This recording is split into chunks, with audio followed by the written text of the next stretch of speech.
आज हम सांख्यिकी यांत्रिकी में काम आने वाले विभिन्न पद टर्म्स के बारे में पढ़ेंगे। पहली टर्म है सूक्ष्म व स्थूल अवस्थाएं।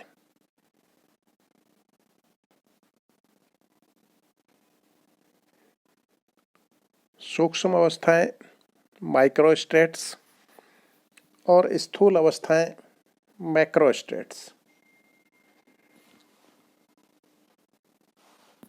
किसी निकाय की स्थूल अवस्था उस निकाय के स्थूल स्तरीय गुण बताती है जो प्रयोग द्वारा प्रेक्षित किए जा सकते हैं, न कि निकाय के अलग अलग कणों के गुण। यदि हम कई कणों से मिलकर बना हुआ एक निकाय लें तो निकाय की स्थूल अवस्था उस निकाय के स्थूल स्तरीय गुण बताएगी जो प्रयोग द्वारा प्रेक्षित किए जा सकते हैं।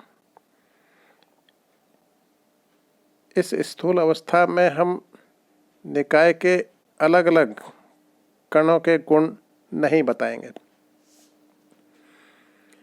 किसी निकाय की सूक्ष्म अवस्था उस निकाय के सूक्ष्म स्तरीय गुण बताती है, अर्थात उसके विभिन्न कणों के गुण बताती है। तो सूक्ष्म अवस्था वो है जिसमें निकाय के कणों के बारे में बताया जाता है, अलग अलग कणों के बारे में बताया जाता है। ये सूक्ष्म स्तरीय गुण हैं। और स्थूल अवस्था में स्थूल स्तरीय गुणों को बताया जाता है। इसमें अलग अलग कणों के बारे में नहीं बताया जाता है। उदाहरण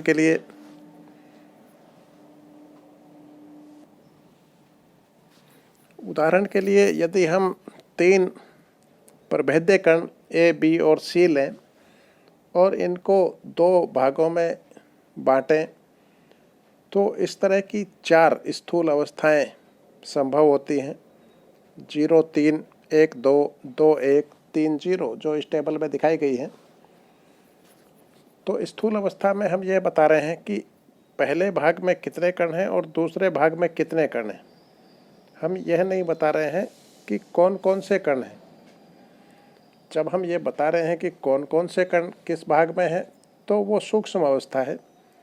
उदाहरण के लिए यदि हम स्थूल अवस्था 1, 2 लें तो इस स्थूल अवस्था के लिए ये 3 सूक्ष्म अवस्थाएं संभव हैं। 1, 2 का मतलब है पहले भाग में 1 कण और दूसरे भाग में 2 कण। ये 3 तरीके से हो सकता है। पहले भाग में ए कण हो, दूसरे में बी और सी हो, पहले में बी हो, दूसरे में सी और ए हो, पहले में सी हो, दूसरे में ए और बी हो। तो स्थूल अवस्था तो 1, 2 है जो ये बताती है कि पहले भाग में 1 कण है, दूसरे में 2 कण है। ये नहीं बताती कि कौन से कण। सूक्ष्म अवस्था में हम ये भी बताते हैं कि कौन से कण किस भाग में।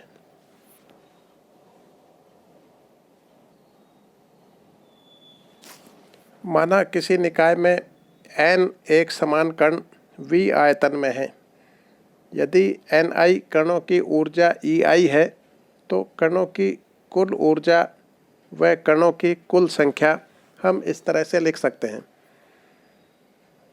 कणों की कुल ऊर्जा होगी E बराबर समेशन NiEI और कणों की कुल संख्या कैपिटल N बराबर होगा समेशन Ni। कैपिटल N कणों की कुल संख्या है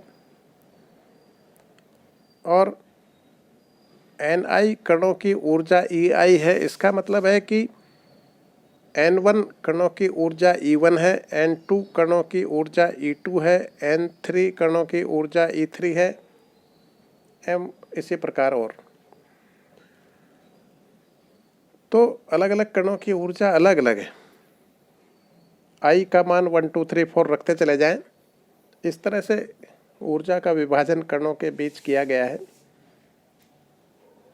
तो यदि N1 कणों की ऊर्जा E1 है तो इनकी कुल ऊर्जा होगी N1 E1।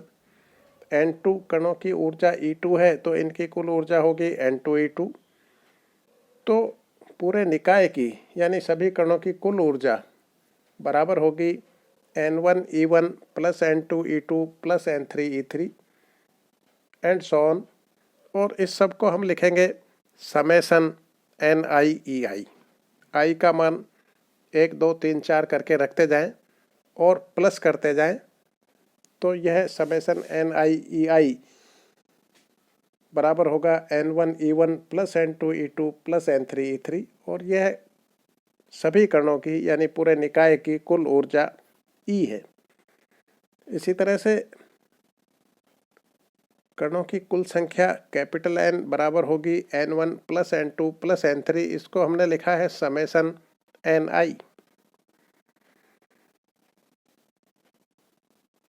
तो यह कणों की कुल ऊर्जा कैपिटल E और कणों की कुल संख्या कैपिटल N यह निकाय की स्थूल अवस्था को व्यक्त करते हैं, मैक्रो स्टेट को बताते हैं। इसमें अलग अलग कणों के बारे में हम नहीं बता रहे हैं। कुल ऊर्जा E का N कणों में विभाजन विभिन्न तरीकों से संभव है। इन विभिन्न तरीकों में से प्रत्येक तरीका एक सूक्ष्म अवस्था को व्यक्त करता है। तो इस तरह से हम देखते हैं कि सूक्ष्म अवस्थाएं क्या होंगी और स्थूल अवस्थाएं क्या होंगी। अब हम देखते हैं अभिगम्य तथा प्रतिगम्य सूक्ष्म अवस्थाएं, accessible microstates and non accessible microstates. किसी निकाय की अभिगम्य सूक्ष्म अवस्थाएं वे सभी सूक्ष्म अवस्थाएं हैं जो दिए गए प्रतिबंधों के अंतर्गत संभव हैं। तो किसी दिए गए प्रतिबंध के अंतर्गत जितनी भी सूक्ष्म अवस्थाएं संभव हैं उन्हें हम अभिगम्य सूक्ष्म अवस्थाएं कहेंगे, असेसिबल माइक्रोस्टेट्स, जो किसी दिए गए प्रतिबंध के अंतर्गत संभव हैं। और वे सूक्ष्म अवस्थाएं जो किसी दिए गए प्रतिबंध के अंतर्गत संभव नहीं हैं, इन्हें हम प्रतिगम्य सूक्ष्म अवस्थाएं कहेंगे, नॉन असेसिबल माइक्रोस्टेट्स। अब हम देखते हैं कि एक स्थूल अवस्था की प्रायिकता क्या होगी। एक स्थूल अवस्था में एक या इससे ज़्यादा सूक्ष्म अवस्थाएं हो सकती हैं। किसी स्थूल अवस्था की प्रायिकता उस स्थूल अवस्था के संगत सूक्ष्म अवस्थाओं की संख्या व कुल सूक्ष्म अवस्थाओं की संख्या के अनुपात के बराबर होती है। आईवी स्थूल अवस्था की प्रायिकता को PI से लिखेंगे। तो ये PI की परिभाषा है, आईवी स्थूल अवस्था की प्रायिकता। यह बराबर है इस अनुपात के, इस स्थूल अवस्था के संगत सूक्ष्म अवस्थाओं की संख्या जिसे हम ओमेगा I से लिखेंगे बटे कुल सूक्ष्म अवस्थाओं की संख्या जिसे हम समेसन ओमेगा I से लिखेंगे। और 1 अपॉन समेसन ओमेगा I इसको हम P से लिखेंगे, जो किसी एक सूक्ष्म अवस्था की प्रायिकता है। तो PI बराबर हो जाएगा omega I into P। Omega I ऊपर है, किसी स्थूल अवस्था के संगत सूक्ष्म अवस्थाओं की संख्या ओमेगा I, और नीचे है कुल सूक्ष्म अवस्थाओं की संख्या यानी समेसन ओमेगा I। और 1 अपॉन समेसन ओमेगा I ये किसी एक सूक्ष्म अवस्थाओं की प्रायिकता को व्यक्त करता है जिसे हम P से लिखें। तो PI बराबर होगा omega I into P। PI IV स्थूल अवस्था की प्रायिकता है और राइट हैंड साइड में P ये किसी एक सूक्ष्म अवस्था की प्रायिकता है, 1 अपॉन समेसन ओमेगा I। तो हम देखते हैं कि स्थूल अवस्था की प्रायिकता PI ये समानुपाती होगी ओमेगा I के। ओमेगा I है इसके संगत सूक्ष्म अवस्थाओं की संख्या। तो किसी स्थूल अवस्था के संगत जितनी ज़्यादा सूक्ष्म अवस्थाओं की संख्या होगी उसकी प्रायिकता भी उतनी ही अधिक होगी। स्पष्ट है कि पी आई प्रोपोर्शनल है, समानुपाती है ओमेगा आई के, अर्थात किसी स्थूल अवस्था की प्रायिकता उसके संगत सूक्ष्म अवस्थाओं की संख्या के समानुपाती होती है। अब हम परिभाषित करेंगे ऊष्मागतिक प्रायिकता, थर्मोडायनेमिक प्रोबेबिलिटी। किसी स्थूल अवस्था की ऊष्मागतिक प्रायिकता उस स्थूल अवस्था के संगत सूक्ष्म अवस्थाओं की संख्या के बराबर होती है। किसी स्थूल अवस्था के लिए जितनी सूक्ष्म अवस्थाएं संभव हैं, उन सूक्ष्म अवस्थाओं की संख्या को ही उसकी ऊष्मागतिक प्रायिकता कहेंगे। अर्थात ऊष्मागतिक प्रायिकता W बराबर ओमेगा आई। ओमेगा आई आईवीं स्थूल अवस्था के संगत सूक्ष्म अवस्थाओं की संख्या है और यही ऊष्मागतिक प्रायिकता है जिसको हम W से लिख रहे हैं। तो ऊष्मागतिक प्रायिकता W बराबर है ओमेगा आई। ओमेगा आई है इस स्थूल अवस्था के संगत सूक्ष्म अवस्थाओं की संख्या। उदाहरण के लिए यदि हम n प्रभेद्य कण लें और इनको अनेक एक समान भागों में इस प्रकार वितरित करें कि भाग 1 में कणों की संख्या n1 है, भाग 2 में कणों की संख्या n2 है एवं इसी प्रकार अन्य में, तो इस प्रकार के वितरण को हम लिखेंगे n1, n2, n3 and so on. पहले भाग में n1 कण, दूसरे भाग में n2, तीसरे में n3, चौथे में n4 एंड सो ऑन। ये एक स्थूल अवस्था हो गई और इसकी ऊष्मागतिक प्रायिकता बराबर होगी इसके संगत सूक्ष्म अवस्थाओं की संख्या के। तो ऊष्मागतिक प्रायिकता W बराबर है ओमेगा आई। ओमेगा आई है संगत सूक्ष्म अवस्थाओं की संख्या और ये सूक्ष्म अवस्थाओं की संख्या बराबर होगी factorial n upon factorial n1 into factorial n2 into factorial n3 and so on. तो ऊपर तो हमने फैक्टोरियल n लिया है, ये n कणों की कुल संख्या है, इसका फैक्टोरियल। नीचे हम फैक्टोरियल ले रहे हैं जो पहले भाग में कणों की संख्या है n1 का, फिर फैक्टोरियल ले रहे हैं n2 का जो दूसरे भाग में कणों की संख्या है, फिर फैक्टोरियल ले रहे हैं n3 का जो तीसरे भाग में कणों की संख्या है एंड सो ऑन।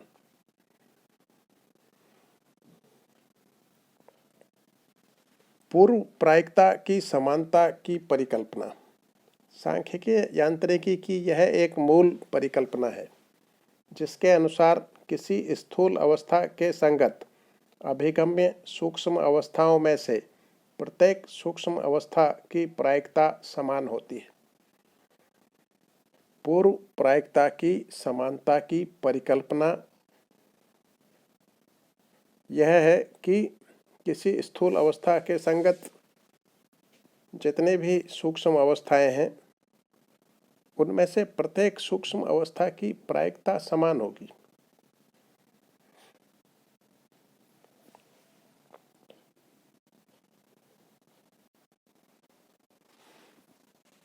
अब हम लेते हैं गिब्स समुदाय, गिब्स एंसेंबल।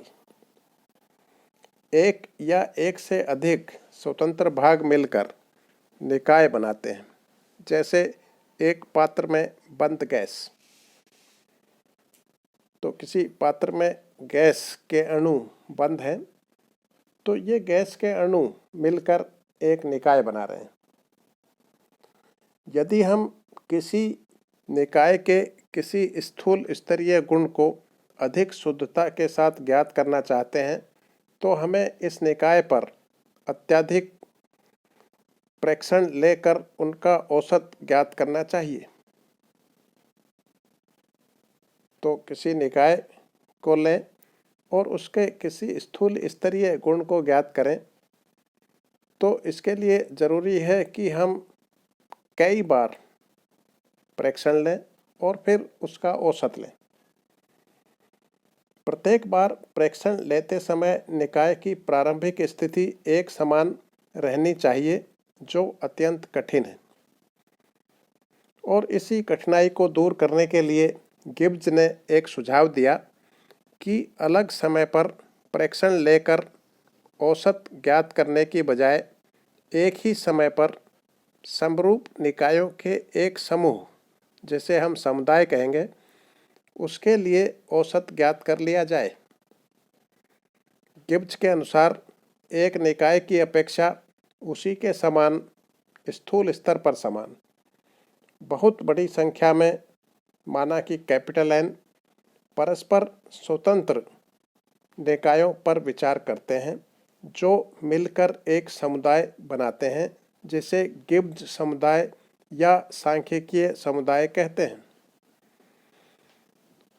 तो हम किसी एक निकाय को लेकर उस पर अलग अलग समय पर प्रेक्षण लेकर औसत ज्ञात करें, इसकी बजाय गिब्स ने यह सुझाव दिया कि हम एक निकाय की बजाय उसी के समान बहुत सारे निकाय लें। मान लिया कैपिटल एन निकाय ले लिए जो उसी के समान है, पर यह स्थूल स्तरीय रूप से उसी के समान है, और ये बहुत सारे जो निकाय हैं, एक जैसे निकाय, स्थूल स्तरीय रूप से एक जैसे निकाय, ये सभी निकाय मिलकर बनाते हैं गिब्स समुदाय या सांख्यिकीय समुदाय।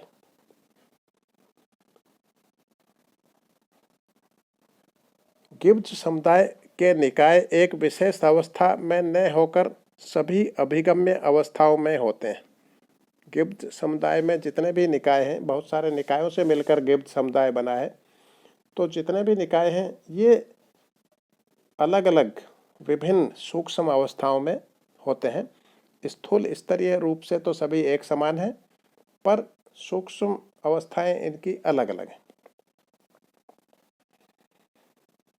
माना हमें किसी निकाय के सूक्ष्म स्तरीय गुण x का माध्य मान ज्ञात करना है, तो हम n एक समान निकाय लेते हैं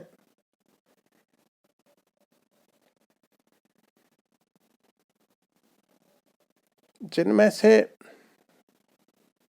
यदि हम कुल मिला के n निकाय लें, एक समुदाय ऐसा लें जिसमें कि n निकाय हैं, बहुत सारे निकायों का जो समूह है वही समुदाय है, गिब्स समुदाय है, तो उसमें यदि n निकाय हैं और हम प्रेक्षण ले रहे हैं, किसी भौतिक राशि x का मान ज्ञात कर रहे हैं, और हम पा रहे हैं कि n1 निकाय में x का मान x1 आ रहा है, n2 में x का मान x2 आ रहा है, एंड सो ऑन।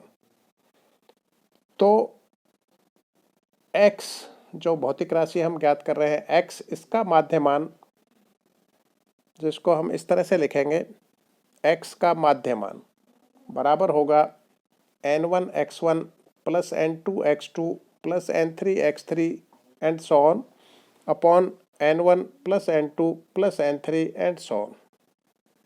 n1 निकायों में x का मान x1 है, n2 में x का मान x2 है, n3 में x का मान x3 है एंड सो ऑन। तो x का औसत मान इस तरह से ज्ञात किया जाएगा, n1 x1 plus n2 x2 plus n3 x3 and so on upon n1 plus n2 plus n3 and so on. नीचे हर में n1 plus n2 plus n3 ये होगा कैपिटल N, यदि हम कैपिटल N कुल निकाय ले रहे हैं तो, और इसको हम लिख सकते हैं x का औसत मान बराबर आया n1 upon capital N into x1 plus n2 upon capital N into x2 plus n3 upon capital N into x3 and so on. n1 upon capital N, इसको हम p1 से लिख रहे हैं, ये प्रायिकता है, ये प्रायिकता है x का मान x1 आने की, क्योंकि x भौतिक राशि, इसका मान x1 आ रहा है n1 निकायों में, कुल निकाय है कैपिटल N, तो x का मान x1 आने की प्रायिकता होगी n1 अपॉन कैपिटल N, जिसको हम p1 लिख रहे हैं। इसी तरह से n2 अपॉन कैपिटल N ये p2 होगा, ये x का मान x2 आने की प्रायिकता है। इसी तरह से हम लिख सकते हैं कि ये x का औसत मान बराबर आया p1 x1 plus p2 x2 plus p3 x3 and so on, और इसको हम लिख सकते हैं summation pi xi। pi x का मान xi आने की प्रायिकता है। इस तरह से हम किसी भौतिक राशि x का माध्यमान ज्ञात कर सकते हैं गिब्स समुदाय की सहायता से।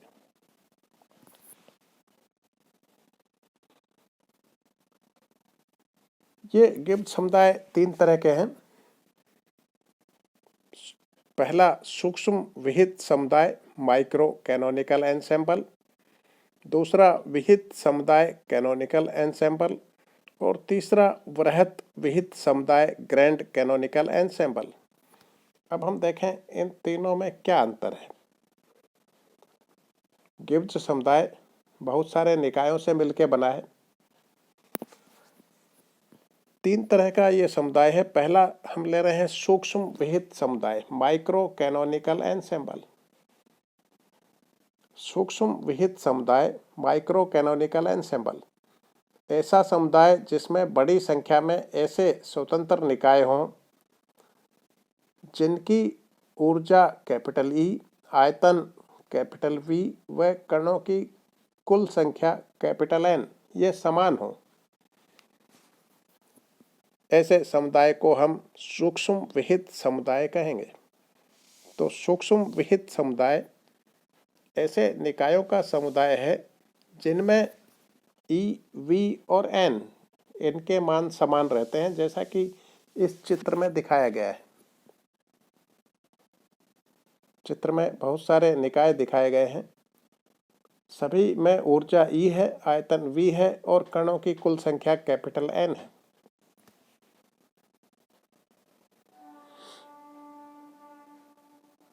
इस समुदाय में प्रत्येक निकाय एक दूसरे से दृढ़ ऊष्मारोधी व अप्रवेश्य दीवारों द्वारा पृथक रहता है।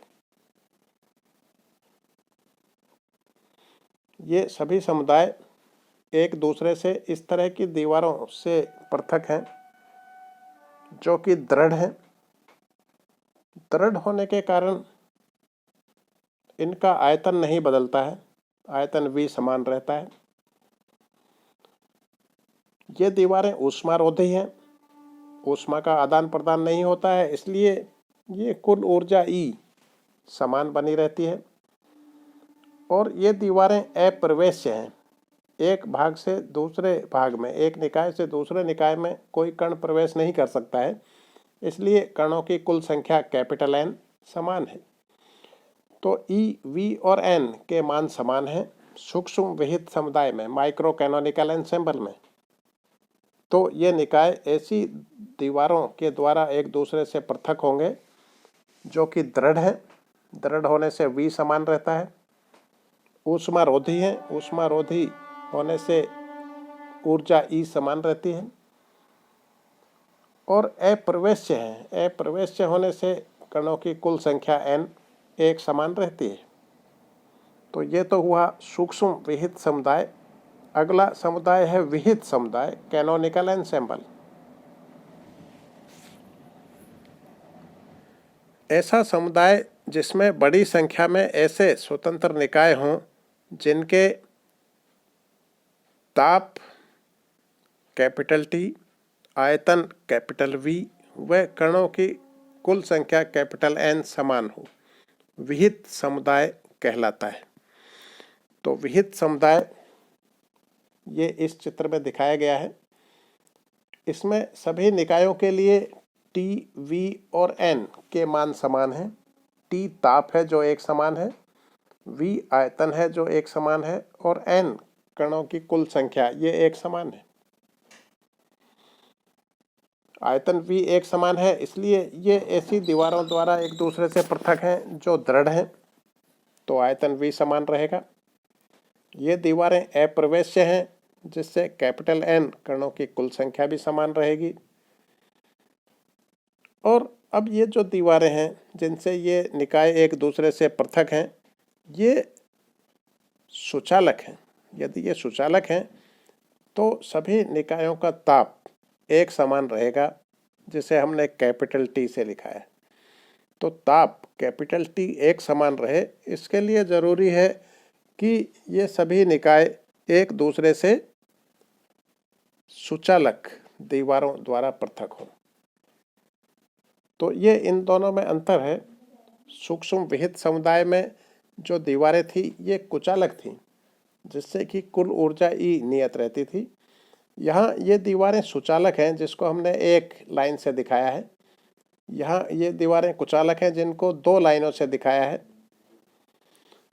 तो एक लाइन से दिखाया है, ये सुचालक दीवारें हैं। सुचालक दीवारें होने से ऊष्मा का आदान प्रदान होता है और ताप समान बना रहेगा, कैपिटल टी। तो सूक्ष्म विहित समुदाय में ई, वी और एन का मान समान है। विहित समुदाय में कैनोनिकल एंसेंबल में टी, वी और एन का मान समान है। और तीसरा है वृहत विहित समुदाय, ग्रैंड कैनोनिकल एंसेंबल। ऐसा समुदाय जिसमें बड़ी संख्या में ऐसे स्वतंत्र निकाय हों जिनके ताप T, आयतन V और रासायनिक विभव केमिकल पोटेंशियल म्यू समान हो। ऐसा समुदाय वृहत विहित समुदाय कहलाता है। इस समुदाय में प्रत्येक निकाय एक दूसरे से दृढ़, सुचालक व प्रवेश्य दीवारों द्वारा पृथक रहता है। यह इस चित्र में दिखाया गया है वृहत विहित समुदाय। इसमें सभी निकायों के लिए टी, वी और म्यू के मान समान हैं। टी ताप है, वी आयतन है और म्यू केमिकल पोटेंशियल रासायनिक विभव है। ताप समान है टी, अतः सभी दीवारें ये सुचालक हैं, एक लाइन से दिखाई गई हैं। आयतन V समान है तो ये दीवारें दृढ़ हैं। और अब कणों की कुल संख्या n समान हो ऐसा इसमें नहीं है, इसलिए ये दीवारें प्रवेश्य हैं।